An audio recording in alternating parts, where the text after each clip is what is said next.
નમસ્કાર, આપ જોઈ રહ્યા છો નેશન પ્લસ ન્યૂઝ. હું છું આપની સાથે વિભિક્ષા પરમાર. વડોદરામાં પ્રોહિબિશન ક્રાઇમ બ્રાન્ચે દારૂના કાળા કારોબાર પર મોટો સપાટો બોલાવ્યો છે.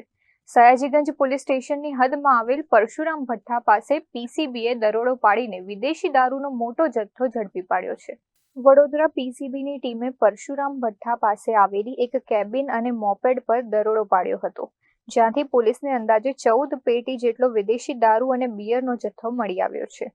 આ દરોડા દરમિયાન પોલીસે સ્થાનિક બુટલેગર યોગેશ ગોહિલની ઘટના સ્થળેથી ધરપકડ કરી છે, જ્યારે તેનો સાગરીત સાવન ઉર્ફે ભાણો મારવાડી પોલીસને ચકમો આપીને ફરાર થઈ ગયો છે.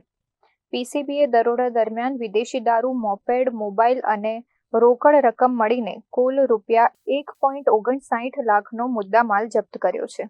સૌથી મહત્વની વાત એ છે કે સયાજીગંજ પોલીસની નાક નીચે જ બુટલેગરો આટલો મોટો દારૂનો અડ્ડો ચલાવતા હતા. પીસીબીએ ઝડપાયેલા આરોપી યોગેશ ગોહિલ અને જપ્ત કરાયેલા મુદ્દામાલને આગળની કાયદેસરની કાર્યવાહી માટે સયાજીગંજ પોલીસને સોંપી દીધા છે. જોકે આ સાથે સ્થાનિક પોલીસની કામગીરી સામે ફરી એકવાર મોટા સવાલો ઊભા થયા છે. કેમેરામેન જીતેન્દ્રસિંહ રાજપૂત સાથે Chirag Patel, nation plus news, Vadodara.